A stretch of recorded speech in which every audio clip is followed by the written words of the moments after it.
Are you ready to go off script? Let's see how the Bible challenges the roles the world has written for us. In this episode, we respond to a comment made on Off-Script 37, Killing Criminals, in which we took the position that capital punishment is a biblically justifiable practice. But in America today, it is fraught with problems, including the insane cost to have someone on death row, as well as the issue of executing the innocent. Here we respond to the comment of someone named Sean, who challenges us on our view of the Sermon on the Mount, that Jesus is challenging the old way of living and laying out a new way. He also makes a couple of secular arguments in favor of capital punishment. Just wanted to quickly mention also that before you listen to this episode, it's probably helpful if you went back to Off-Script 37 and listened to our fuller treatment there of capital punishment, because in this episode we don't spend a great deal of time laying out a biblical case or expressing the Amnesty International statistics that we used in that other episode. So please, if you haven't yet listened to it, check out episode 37 and recognize that this is a question and answer based on that episode. Just a quick note, please forgive the audio quality. I was struggling in this episode apparently to keep my mouth lined up with the microphone and didn't realize it until later. I've actually upgraded my software since then, and after this next episode, we will not have this problem going forward. In fact, we'll have a higher quality going forward. So please bear with us for this episode and the next one, and then we'll get it squared away after that. Here now is Off-Script 45, Should Christians Support Capital Punishment?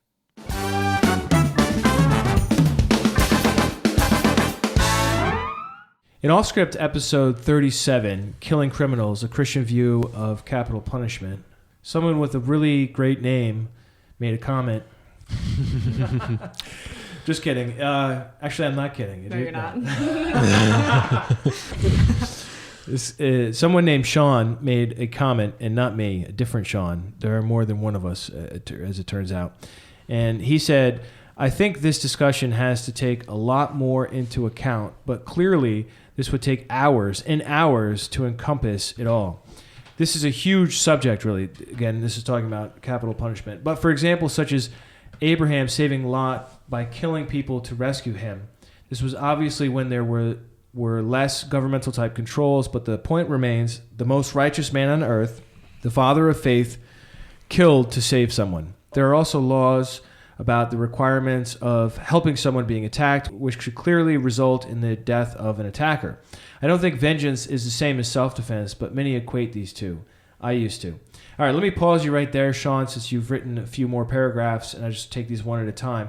First up, this incident with Abraham killing people to save Lot is in the Bible, in Genesis 14, where Chedorlaomer, they gathered together a coalition of kings, and they attacked Sodom, and that's where Lot was, and carried him off and all his possessions. So Abraham went out there and raised an army and did fight, used violence, no question about it, and it was the right thing to do.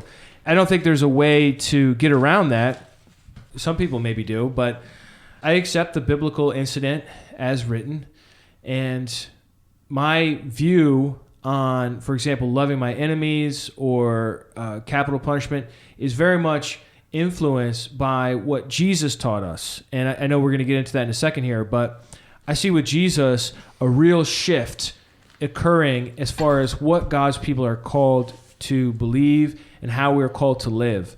And as a result of that, I'm not going to condemn Joshua for the conquest of Canaan.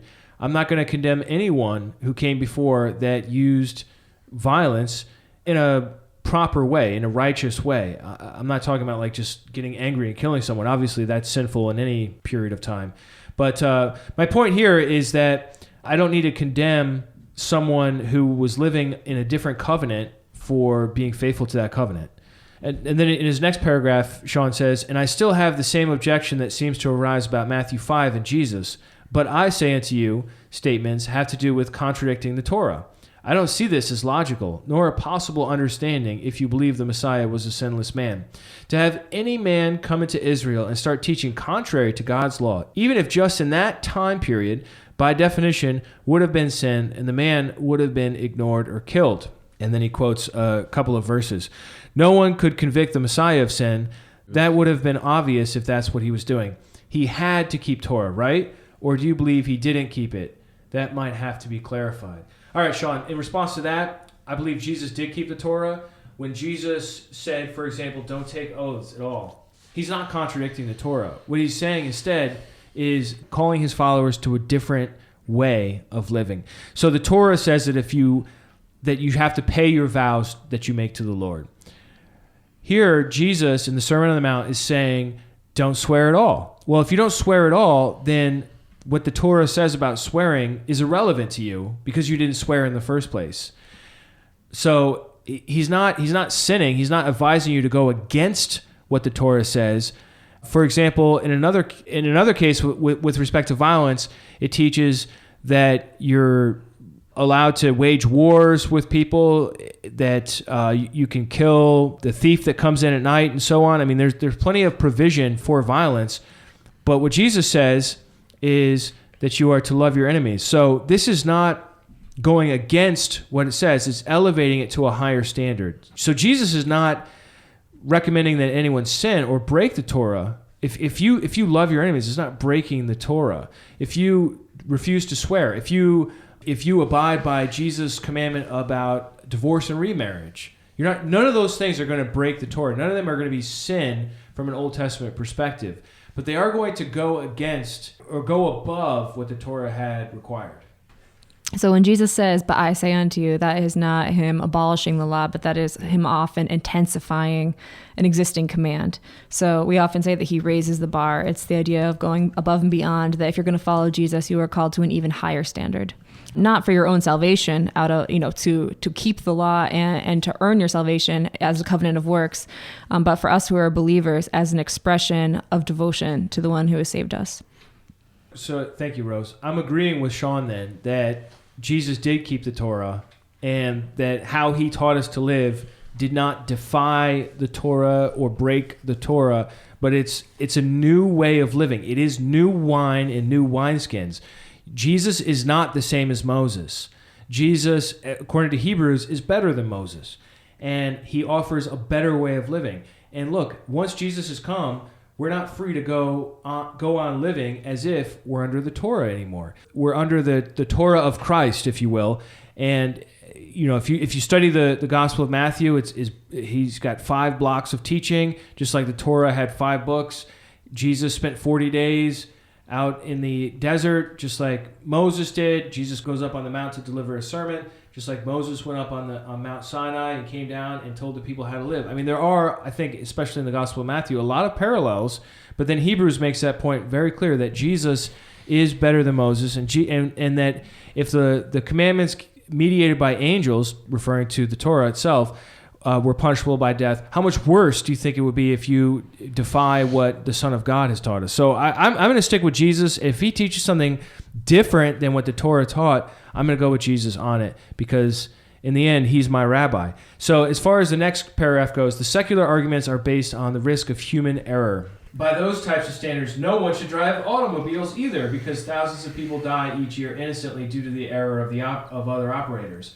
As sad as the situation is, there's always a risk of human error or corruption, and God still gave the death penalty in his Torah. The young man seems to be arguing against God's own commands. So I guess that's not you, Rose. It must be either Dan or me. I never argue against God's commands. And how does he know our age anyhow? That's interesting. Well, we talk about how old we are, kind of, approximately. Okay. Well, there you have it.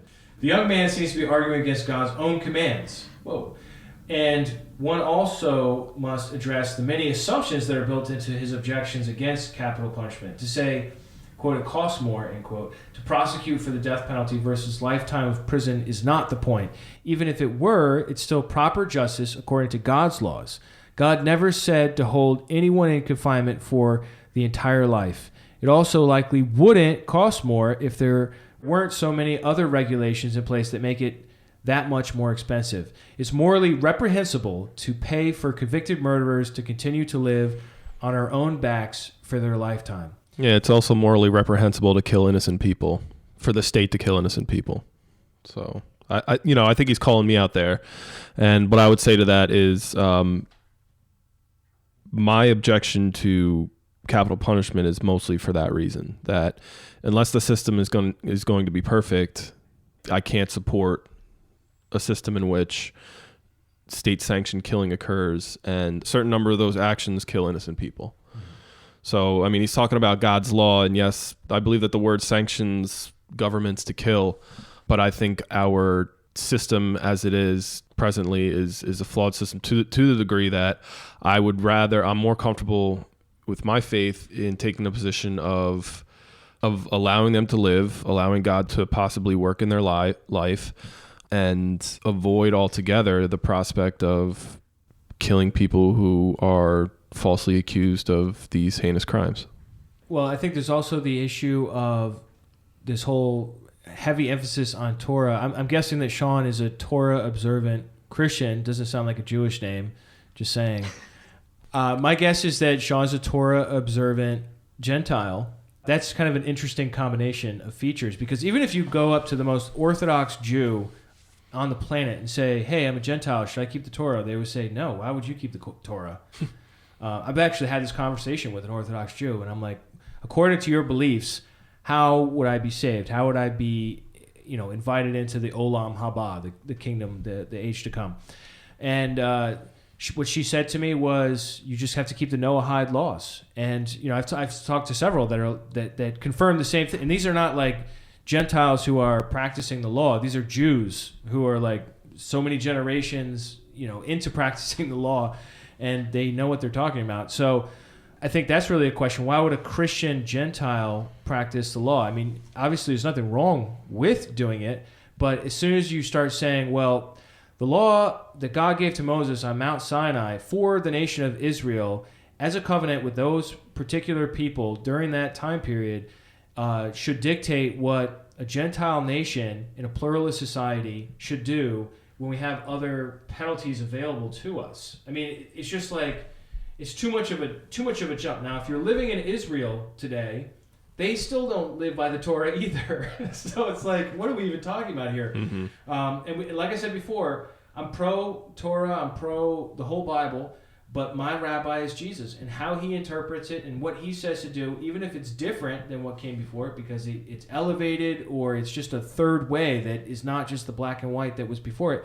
Whatever he says to do is where I'm going to go. And the way Jesus teaches is different on this subject than what had come before. So if I'm going to follow Jesus, I want to do it the way he said, rather than the way the institution was set up in the Old Covenant. Now, does that mean that I'm against capital punishment? No, it does not. It just means that I'm against Christ followers being involved in capital punishment, because if we're going to be consistent to our rabbi, he taught us to love our enemies. It's not loving to execute him or her. So that's where I'm at with it, but I recognize that the government does have that right. Now, what Dan had mentioned before is that a lot of times governments don't have the proper evidence, or the evidence is confused, and innocent people get put on death row and end up getting executed. I believe there's a strong difference between this and getting in a car accident. Yeah. Right? That's I mean, one's institutionalized. There's no law that we have that we know results in so many accidents a year. You know what I mean? It's not like there's a law saying you have to drive a car. There's no law saying you have to drive when it's snowy, or when it's raining, or when your tires are bald, or when you're drunk. You know what I mean? There's no like institutionalization of some cause of car accidents. This is an institutionalization of the cause of executing innocent people. So I feel like there is a strong difference. I mean, they're both based on probability, I guess, but that's a description. That's not a cause of what's happening. I agree with Sean that it is morally reprehensible to pay for convicted murderers to continue to live. Well, maybe not morally reprehensible, but it's definitely unfair. Like, if you have committed a capital crime and then you get a free pass for the rest of your life with cable TV and 3 meals a day, that is, I wouldn't use the term reprehensible, but it's certainly unfair. It's an injustice for that person to continue to enjoy their life. But well, pause. Continue to enjoy. It's enjoyable to be in prison. Okay, well, maybe you could argue that point, but let me say it like this. If I'm going to fall on one side or another of an equation, I'd rather err on the side of mercy than on the side of too strict of judgment and then have collateral damage and innocent victims that get swallowed up in the midst of my zeal to punish the wicked. You know what I mean? And I think also we made this point before. The evangelistic potential has to be very important to our hearts. That okay, this person's wicked. Let's say they've killed a lot of people, and yet God would still prefer that person would turn from his evil ways and live than to be destroyed. Mm-hmm. And if that's the heart of God, then that needs to be my heart. And like if you're living, like we said before, if you're living out in the jungle, you don't have the facilities to like deal with criminals, and then you have to just like either whip them, fine them, or kill them. You know, I mean, you don't really have incarceration, but we do have incarceration, and it's a huge institution at this point. Yeah. So I say take advantage of it, and maybe some missionary will get in there, or he'll have a change of heart, and this person can change. You know, it doesn't mean they don't pay for their crimes, but they have to change. Yeah, I mean, I don't have a ton to add to that. His objection is to my comment that it costs more to execute somebody than it does to keep them life in prison. We have degrees of murder in our penal code for a reason. So there's first degree, which is premeditated as far as I know. That's the worst. And then you have second, third, and fourth. And, you know, somebody killed somebody in the 70s, you know, during a robbery, say. It wasn't premeditated. Maybe the robber thought the guy had a gun and he shot him because he thought he was going to get shot. That's a different degree of murder than, say, lying in wait, which is, you know, purposely, intentionally executing somebody with, you know, prior intent. So my question back to him would be, is he proposing that if you kill somebody, you know, regardless of the circumstances, you shouldn't be incarcerated for the rest of your life at the cost of the taxpayer? You should be killed. You should, yeah. Like, where is that line? First of all, that line is decided upon by the court system. I think we have a good criminal justice system in certain areas, but there are a number of deficiencies in it. And where prosecutors decide to go with their cases, I'm much more comfortable paying taxes and having that person live out their days in prison than I am with my taxes going to just, you know what, you killed somebody, then you deserve death and we're going to kill you. I wouldn't be able to support that reality. I'm glad that we have degrees of murder in our penal system. I'm glad that we treat crimes. So did you say you would or wouldn't? I wouldn't want my taxes to go to executing people. I'm much more comfortable with them going to, as unfair to taxpayers and law-abiding citizens as it may seem, I wouldn't want fallible people in the criminal justice system deciding who lives and who dies and using my money to enact that punishment. I think I would disagree with you a little bit on this, Dan, because my view is that if someone is, and I was thinking about this too, back to my Noahide comment, that was when this capital punishment was set up too. By if a man sheds another man's blood, then by blood his life will be forfeit. By man his blood will be shed. By man his blood will be shed. So you have capital punishment really set up from Genesis 9 and running into the Torah, and certainly afterwards as well. It's understood as something that governments do. Romans 13 we've mentioned in our episode on this. For me, there's no real issue with somebody who commits a capital crime and is guilty of it getting capital punishment. For me, that's not a problem. For me, the issue is, what about these innocent people that get swept along with the system and then are found out to be innocent later? I mean, the stats we covered on that were absolutely astounding. It feels like one person every so many decades or whatever, like that would be totally different. I mean, these were like, what was it, like dozens of people? I don't remember off the top of my head right I don't remember. But it was just so many different people that are either have already been proven to be innocent or are likely to be innocent, and cases are open on them. And we just can't we just can't get this because of the nature of it is permanent, right? We can't get it wrong. It's just, there are no takebacks, right? I mean, you don't want to get it wrong with punishing anybody. Like you send somebody to jail for 10 years, and then like at the 9.5 years, DNA evidence proves that they're innocent the whole time. Well, they could turn around and sue whoever and get a bunch of payout, get a bunch of money. Well, hopefully, and then in a sense, sort of like be made right, be exonerated, have a life. But like if you execute somebody, that's it. So I'm not against execution per se. I'm against executing innocent people for sure. And, I think if we look at the whole bent of Scripture, especially what Jesus taught us and how God has set up salvation through the cross and everything else, I want to err on the side of mercy once again. If I have to fall on one or the other, if I can't fall right on the middle where justice is perfectly enacted, if there's a question, I want to fall on the side of mercy because I do believe in second chances and repentance and all this. And at the same time, I recognize we don't want people like this wandering around in our society killing more people. You know what I mean? So that's where I land on this. Then he goes on. Sean goes on. He says, "Take note also that even with Paul as a former murderer and what he taught later, he said if he did anything worthy of death, he'd submit to it." Acts 25:11. Overarching all of this is clearly the most poignant thing of all. Without the death penalty, you would have no death of the Messiah and a risen Savior. Again, I know this is a huge topic, and I just thought I'd weigh in on a few things on my mind that I don't really think got full weight in the discussion.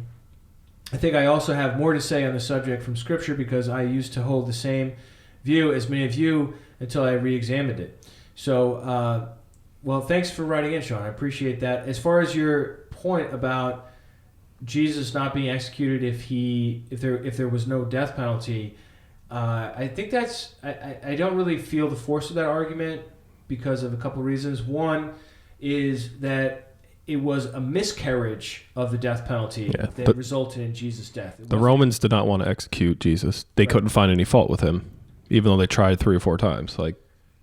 But in the end, he was executed because the Roman governor was outmaneuvered. Mm-hmm. By religious leaders that were jealous in one sense and also scared that if Jesus really did start gaining a lot of followers that it would lead to an uprising against the Romans, which of course it wouldn't. So that's a misunderstanding as well. And I also don't think that we can credit capital punishment with bringing about God's plan in this context. That to me is a little tenuous. Yeah. I don't think God's plan for salvation and redemption was contingent on the government at the time executing Jesus.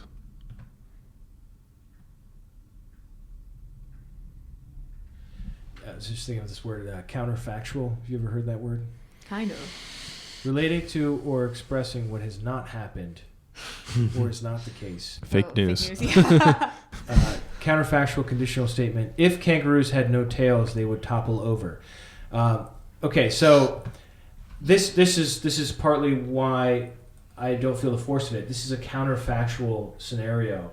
We're saying, okay, now if there wasn't a death penalty, then Jesus wouldn't have been executed by the government. I don't know. I mean, how do you know that? I mean, wouldn't there have been other ways for him to die as a result of it? Take, for example, Stephen in Acts 7. He gets executed by the Jews who, by law, are forbidden from executing, from carrying out the capital punishment. Which is funny because it's funny that he brought up Paul, because by Sean's logic, Paul should have been... He said that even with Paul as a former murderer, he said if he did anything worthy of death, he'd submit to it. So by that logic, if Paul was a murderer, then Paul should have been executed and he never would have traveled throughout the land spreading the gospel, and we wouldn't have the epistles. Yeah. I wonder if Paul really was a former murderer. I do too. I'm not sold on that point. Because, I mean, we know he was there with Stephen holding the coats or watching the coats of the people. He said he took part in... certainly arrested, rounded him up, but I don't know if he actually killed anyone. Right. Yeah, I'm not... Oh. Yeah, I don't know. Well, since we're not sure about that, we're going to have to leave it there for today. Sean, I hope we were able to give you some satisfying answers. I'm sure that some of what I said probably will inspire more questions. So if you'd like to carry the dialogue forward, or if anyone else wants to add their voice, just check out restitutio.org and search for Off Script 37, Killing Criminals, A Christian View of Capital Punishment. Please be sure to listen to the regular episode first before listening to this Q&A. Otherwise, a lot of what we refer to here won't make sense, and it will seem a little sparse as far as evidence. So check out the episode first, and then please go ahead and reply to this so that we can keep this conversation going. I think this is a really important subject, and it's not nearly as clear cut as it seems. Well, that's it for today. I hope this episode got you thinking. If you want to check out other episodes in our Responding to Your Questions and Comments series, come online to restitutio.org or just check the show notes for this episode, and you can see that we've answered a number of other questions. If you want to engage here and leave a comment, we would love to hear from you. Just stop on by restitutio.org and look for Off Script 45, Should Christians Support Capital Punishment Q&A. We have one more episode in this series of questions and answers, and it deals with the question of abortion, and actually all three of us get in on the answer to that one. So stay tuned for that. We really bring out a number of perspectives and have some disagreement, but also in a respectful manner on that episode. So stay tuned for that next time. Also, if you have suggestions for further Off-Script series episodes, we'd love to hear them. You can email me at sean@restitutio.org, SEAN@restitutio.org, with suggestions for other topics that you would like to hear discussed. Thanks so much for tuning in, and we'll see you next time as we seek to get off the world script and live out authentic Christianity.